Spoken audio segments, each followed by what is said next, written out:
रहीम। Topic है predator pray model, lot का Volterra model और कंपीटिंग स्पीशीज़ मॉडल। और हमने लास्ट सेशन के अंदर मॉडल को कंस्ट्रक्ट किया था और उसकी कुछ एनालिटिकल सोल्यूशन की हमने बात की थी।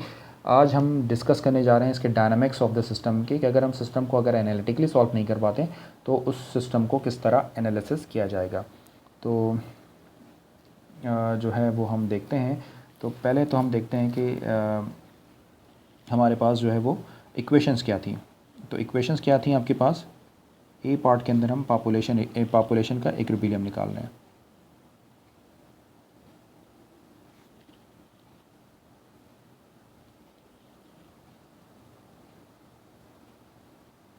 राइट, तो पॉपुलेशन इक्विलिब्रियम निकालते हैं, मतलब वही एनालिसिस करने के लिए आपको याद होगा फिक्स पॉइंट की ज़रूरत होती है, यानी इक्विलिब्रियम पॉइंट की ज़रूरत होती है। और फिर आप जो है वो उस पॉइंट के ऊपर ये देखते हैं कि इसका फेस पोर्ट्रेट कैसा बन रहा है और उसके बिहाफ पर आप ये डिसाइड करते हैं कि वो फिक्स पॉइंट स्टेबल होगा या अनस्टेबल होगा, जैसे कि हम पहले डिस्कस कर चुके हैं। तो अब इस प्रॉब्लम को इसको अपने प्रैक्टिकल प्रॉब्लम पर अप्लाई करते हैं। देखिए जी, हमारे पास जो इक्वेशन थी वो इक्वेशन थी dx/dt, जो प्रेडेटर पर इक्वेशन थी वो थी ax माइनस bxy। कभी कभी मैं कैपिटल ए और बी लिख रहा हूँ तो आप इससे कंफ्यूज ना होइएगा। ये मैं सारी वैरायटी सारे फ्लेवर्स आपके साथ डिस्कस कर रहा हूँ, क्योंकि बहुत सारी बुक्स बहुत सारी चीज़ें बहुत डिफरेंट तरीक़े से इसको एक्सप्लेन करती हैं dxy। तो पहला काम ये करते हैं कि हम इससे फ़िक्स पॉइंट निकालते हैं। तो फ़िक्स पॉइंट निकालते हैं तो अगर आप x को ज़ीरो करते हैं तो ये बन जाएगा a minus B Y is equal to zero. और सेकंड इक्वेशन में अगर आप y को कॉमन निकालते हैं तो ये इक्वल होगा c plus D x is equal to zero. ठीक है जी। अब इस इक्वेशन को आपने कर लेना है सॉल्व। तो कैसे सॉल्व करेंगे, एक तो आपके पास पेयर बन जाएगा x is equal to zero and y is equal to zero का, और दूसरा आपके पास पेयर बन जाएगा, ये भी मैं आपको बता चुका हूँ। सेकंड पेयर बन जाएगा a minus B Y is equal to zero और minus c plus D x is equal to zero का पेयर बन जाएगा। तो जब आप इसको सॉल्व करेंगे तो यहाँ पर पहले इक्वेशन से y की वैल्यू क्या निकलेगी, this is a over b, और सेकंड इक्वेशन से x की वैल्यू क्या निकलेगी आपके पास c ओवर d। ठीक है जी। तो इसका मतलब ये हो गया कि आपके पास दो क्रिटिकल या दो फिक्स पॉइंट निकल आए। तो there are two fixed point. कौन कौन से निकले, एक पॉइंट निकला 0,0 और सेकंड पॉइंट आपके पास क्या हो गया c/d, a ओवर b। ठीक है जी। तो ये बेसिकली आपके पास दो फिक्स पॉइंट निकल आए। अब आपने देखना है कि इन फिक्स पॉइंट्स के ऊपर आपका सिस्टम कैसा बिहेव करता है और फिजिकली ये फिक्स पॉइंट आपको क्या बताते हैं। तो ये दो बातें आपने यहाँ पर देखनी है। राइट, तो बच्चों आप बताएं कि अब हम क्या करते थे इन फिक्स पॉइंट को निकालने के बाद। इन फिक्स पॉइंट को निकालने के बाद हमने स्टेबिलिटी मालूम करनी होती थी। तो हमारा सेकेंड ऑब्जेक्टिव है स्टेबिलिटी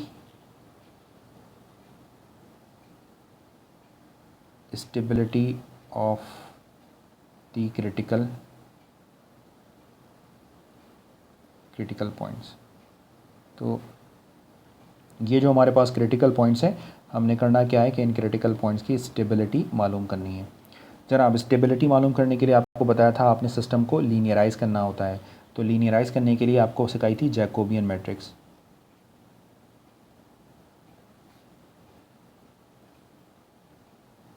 जनाब, जैकोबियन मैट्रिक्स को कैसे लिखते हैं, जे, और ये जो जैकोबियन मैट्रिक्स है ये इक्वल होती है del f1 over del x, del f1 over del y, del f2 over del x and del f2 over del y। अब ये f1 और f1 और f2 क्या है, तो इसमें कंफ्यूज होने की बात नहीं है।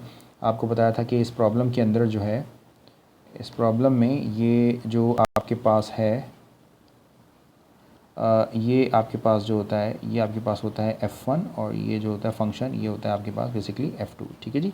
तो ये आपके पास f1 और f2 ये वाले फंक्शंस होते हैं, यानी डिफरेंशियल इक्वेशन के राइट हैंड साइड वाले जो भी होते हैं वो f1 और f2।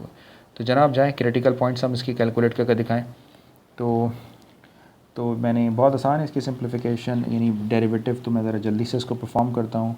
तो डेल, ये मैं ज़रा मार्कर चेंज कर लेता हूँ, इसको मैं वाइट कर लेता हूँ जाए।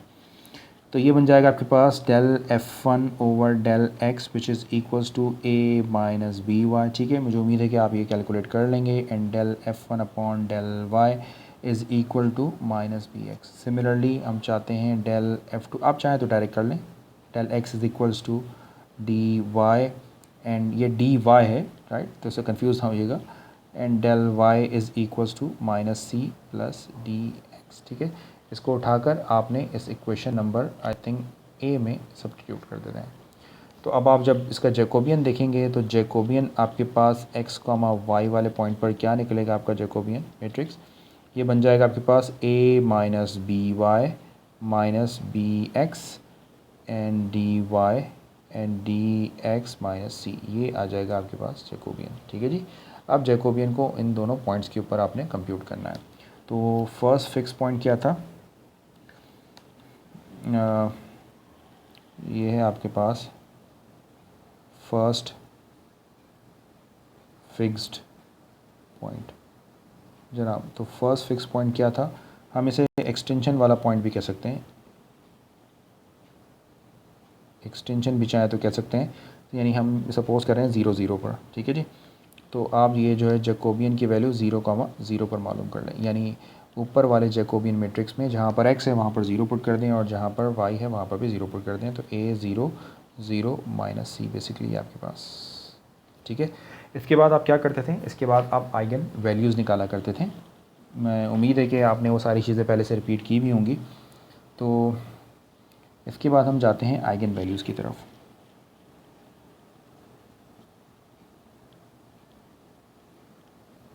जनाब आइगन वैल्यूज़ के लिए आपके पास अब क्या फार्मूला होता था, यानी determinant of a minus lambda I, but यहाँ पर j 0 0 minus lambda I is equal to 0 रखना होगा आपने, ठीक है जी। अच्छा जी, इसको आप कैसे लिखने वाले हैं, इसको आप लिखेंगे a 0 0 minus C and then minus, अब लेमडा आई को अगर आप चाहें डायरेक्ट तो लेमडा 0 0 और लेमडा आप इसको लिख सकते हैं, और आपने निकालना है इसका डिटर्मिनेंट। तो पहले इसको जब आपने सिंप्लीफाई कर लिया तो सिंप्लीफाई होने के बाद ये क्या बन गया, a minus lambda 0 0 and then minus C minus lambda, ये आपके पास बन गया। और जब आपने इसका डिटर्मिनेंट फाइंड आउट किया जी जनाब, डिटर्मिनेंट ऑफ किसका, a minus lambda 0 0 and minus C minus lambda, जब आपने इसका डिटर्मिनेंट निकाला तो डिटर्मिनेंट आपके पास आ जाएगा a minus lambda and minus C minus lambda is equal to 0, ये आ जाएगा। तो इसका मतलब है लेमडा की दो वैल्यूज़ आ गई, lambda is equal to a and lambda is equal to minus c, तो ये आपके पास आ गए दो लेमडा की वैल्यूज़। तो अब आप मुझे बताएं कि यहाँ पर ये जो है ये क्या है लेमडा की वैल्यूज़। तो देखिए जी, लेमडा की एक वैल्यू तो ग्रेटर देन 0 है, जबकि लेमडा की जो दूसरी वैल्यू है वो लेस देन 0 है। तो मैंने आपको पहले भी बताया था कि जब लेमडा की एक वैल्यू ग्रेटर देन 0 हो और दूसरी वैल्यू लेस देन 0 हो तो उससे जो शेप बनती है उस शेप को हम क्या कहते हैं, सैडल। तो इसका मतलब ये हो गया कि 0 0 पर आपका एक सैडल बनता है। और बताएं कि ये सैडल स्टेबल होगा या अनस्टेबल, तो ऑफ कोर्स ये सैडल एक अनस्टेबल पॉइंट होगा। और ये बात आपको वैसे भी समझ में आती है। फॉर एग्जांपल अगर हम मल्टी स्पीशीज़ की बात भी करते हैं तो ऐसा पॉसिबल ही नहीं है कि 0 0 यानी प्रेडेटर कोई ऐसा टाइम हो जिस पर प्रेडेटर और प्रे की क्वांटिटी 0 0 हो जाए। अगर इनकी क्वांटिटी 0 हो सकती है, फॉर एग्जांपल अगर कोई न्यूक्लियर वॉर होती है तो बेसिकली हो सकता है कि प्रेडेटर और प्रे और की क्वांटिटी 0 हो जाए, कोई चीज़ एक्सटेंट हो जाए। जैसे डायनासोर के पीछे एक थ्योरी है कि वो एक्सटेंट हो गए थे, तो ऐसा पॉसिबल है, बट बहुत रेयर केसेस के अंदर इस तरह की चीज़ पॉसिबल है। तो 0 0 ऑफ कोर्स एक अनस्टेबल पॉइंट होगा और वो अनस्टेबल सैडल, तो आप नोट करें कि यहाँ से भी आपको पता लगा कि वो सैडल है, जबकि फिजिकली भी आपको पता लग रहा है कि वो एक सैडल पॉइंट है, राइट। अच्छा जी, सपोज़ अगर मैं आपसे पूछना चाहूँ कि बताएं कि पॉइंट जो आपका सेकंड पॉइंट निकला था जनाब, क्या निकला था सेकंड पॉइंट, हमने यहाँ कहीं निकल लिखा है अभी, ये जो सेकंड पॉइंट था आपका C D and A B, ये इधर कैसा होगा। तो ऑफ कोर्स ये किस क्वाड्रेंट में होगा, ये तो ऑफ कोर्स फर्स्ट क्वाड्रेंट में होगा, यानी x1 और x और y का जो प्लेन होगा उसमें ये फर्स्ट क्वाड्रेंट में होगा, दोनों पॉजिटिव है। अब अगर ये फर्स्ट क्वाड्रेंट में होगा तो ये किस तरह का पॉइंट होगा, किस तरह का पॉइंट होना चाहिए।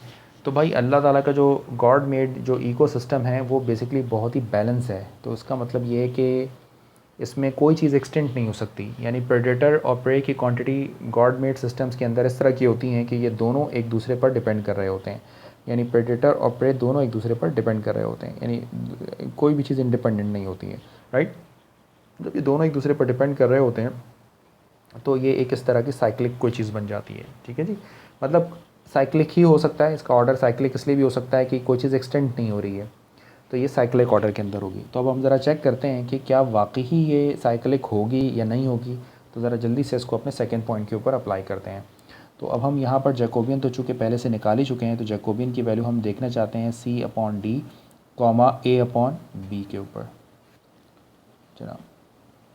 तो क्या आएंगे आपके पास वैल्यू, ये बन जाएगा A माइनस बी, इसकी जगह वैल्यू डाल दें, दिस इज़ A/B माइनस जनाब नेक्स्ट वैल्यू क्या हो जाएगी minus B/C and D times of A/B and जनाब dx की जगह C/D माइनस C लिख दें। अच्छा ये B और x है तो इसे C/D होना चाहिए, मैं शायद यहाँ पर कुछ मिस्टेक कर रहा हूँ।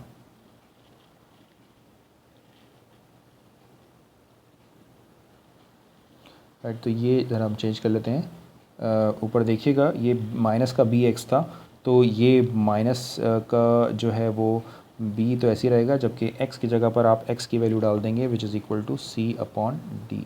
ठीक है जी, तो ये आपके पास बन गई है एक इस तरह की।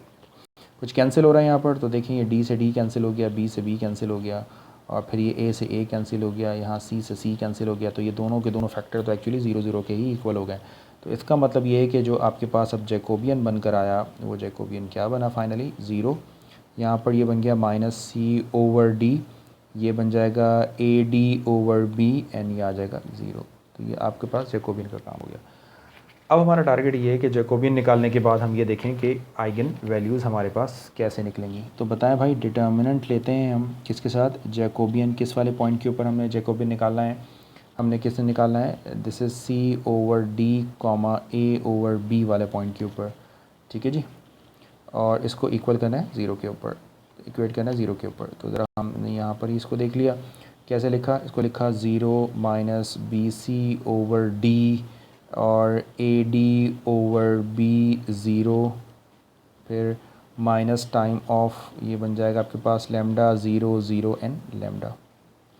और फाइनली जब आप इसको सिंप्लीफाई करेंगे तो डिटर्मिनेंट लेंगे जब इसका, तो आंसर बनेगा, या आप खुद का देखिएगा, lambda square AD/B and BC/D is equal to 0 बन जाएगा। तो D से D कैंसिल, ये इसके साथ कैंसिल, यानी ये चीज़ क्या इम्प्लाइज करती है कि जो लैम्डा स्क्वायर है ये इक्वल होगा plus AC is equal to 0। और फाइनली जब आप इसको सिंप्लीफाई करेंगे तो क्या रिज़ल्ट होगा आपके पास, यानी लैम्डा की जो वैल्यूज़ हैं वो बन जाएंगी plus minus iota under root AC। ठीक है जी, और मैं आपको ये बहुत डिटेल के साथ बता चुका हूँ कि अगर आपके पास जो है वो रूट कैसे हैं, कॉम्प्लेक्स कॉन्जुगेट रूट हैं विद यानी प्योर इमेजनरी केस है एक्चुअली आपके पास, प्योर इमेजनरी केस। तो आपको पता है कि प्योर इमेजनरी केस के अंदर जो है वो शेप कैसे बनती है, वो शेप बनती है, इसको कहते हैं सेंटर, और सेंटर एक हमेशा स्टेबल शेप होती है। राइट, तो इसका मतलब है कि इस पर जो शेप बनेगी वो एक स्टेबल शेप होगी। ठीक है जी, तो इसका मतलब ये हो गया कि ये कुछ इस तरह की बात हो गई कि यानी अगर हम x1 और y को ड्रॉ करते हैं तो यहाँ पर आपके पास जो है वो सैडल बनता है, एक अनस्टेबल है, और जबकि यहाँ पर आपके पास जो है यानी सैडल का मतलब है कि दो डायरेक्शंस आपके पास आउटवर्ड हैं, दो डायरेक्शंस आपके पास इनवर्ड हैं, यानी इस तरह का आपके पास एक सैडल शेप बनती है। और यहाँ पर जो है वो आपके पास एक जो है वो एक स्पायरल बनता है, या आप उसको सेंटर कह सकते हैं, सेंटर बनता है। तो ये वाला पॉइंट स्टेबल है। ऑफ कोर्स आपका अगर इकोसिस्टम है तो इकोसिस्टम के अंदर तो स्टेबिलिटी होती है, तो ये वाला पॉइंट आपके पास स्टेबल होगा। राइट, तो इस तरीके से आप जो है वो अपने किसी नॉन लीनियर सिस्टम को जो है वो एनालिसिस कर सकते हैं। ठीक है जी, तो यहाँ पर आपको ये वाला पॉइंट अच्छे से समझ आ गया होगा। राइट, तो ये था हमारे पास प्रेडेटर प्रे मॉडल, और इससे रिलेटेड कुछ एग्जांपल्स हैं जो आपके लिए मैं एज एन असाइनमेंट दे रहा हूँ। तो आपने इनको परफॉर्म करना है और मुझे दिखाना है। तो ये है आपका, यहाँ तक हमारा लेक्चर था। तो ये लेक्चर यहाँ पर एक्चुअली कंप्लीट होता है। तो यहाँ पर ये प्रेडेटर प्रे मॉडल जो है वो कंप्लीट होता है। अच्छा, इस चीज़ से कंफ्यूज ना होइएगा कि फॉर एग्जांपल अब इसमें आप चाहें तो इसको नल क्लाइन के थ्रू भी कर सकते हैं। मैंने नल क्लाइन भी आपको बहुत डिटेल से बताया, तो एग्जैक्टली आपको सेम डायग्राम मिल जाएगी। आगे चलकर मैं आपको एक और तरीका भी बताता हूँ जिससे आप ये बता सकेंगे कि ऑलमोस्ट इसका शेप का जो वो है वो कैसा है। तो पहले हम असाइनमेंट की बात कर लेते हैं। अच्छा जी, असाइनमेंट को आपने परफॉर्म करना है। बेसिकली ये होगा आपका असाइनमेंट नंबर 3। असाइनमेंट नंबर 3, और ऑफ कोर्स असाइनमेंट नंबर 3 के अंदर कुछ क्वेश्चंस मैं आपको दे रहा हूँ, और उन क्वेश्चंस के लिए आपने मुझे बताना है क्या होगा। तो इसमें जो क्वेश्चन नंबर 1 है ये आपसे कहते हैं discuss the qualitative behaviour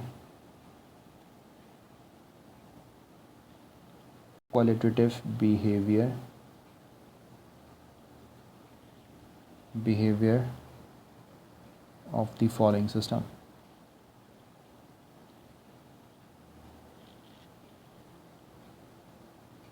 right, तो ये सिस्टम क्या है, x dash is equals to 4x minus 2x square minus XY and y dash is equals to minus 2y plus 2XY। ठीक है जी।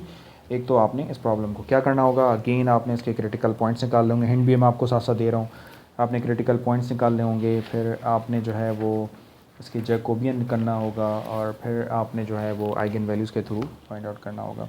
इसी तरीके से सेम क्वेश्चन नंबर 2 को आपने देखना है।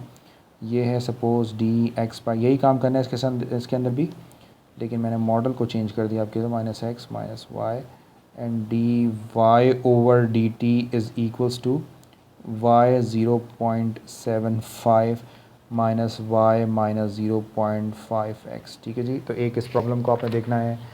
इसमें से इस चीज़ को भी ज़रा फोकस में रखना है कि इसमें से कौन सा मॉडल जो है वो कंपीटिंग मॉडल है, यानी कंपीटिंग स्पीशीज़ मॉडल है, और कौन सा मॉडल जो है वो प्रेडेटर प्रे मॉडल है। राइट, तो ये बेसिकली आपके पास असाइनमेंट के 2 क्वेश्चंस हैं, और ये मैं आपको इसका जो फाइनल डेट है कि आपने उसको कब सबमिट करवाना है, वो जूम सेशन के ऊपर जब हम डिस्कस करेंगे तो हम देखेंगे इन प्रॉब्लम्स को आपने कब सबमिट करवाना है। Thank you, thanks for watching this video. आप प्लीज़ मेरे वीडियो को ज़रूर देखते रहें, लाइक करें, शेयर करें, और अपने दोस्तों को भी बताएं। ठीक है जी। Thanks for watching this video. अल्लाह हाफ़िज़।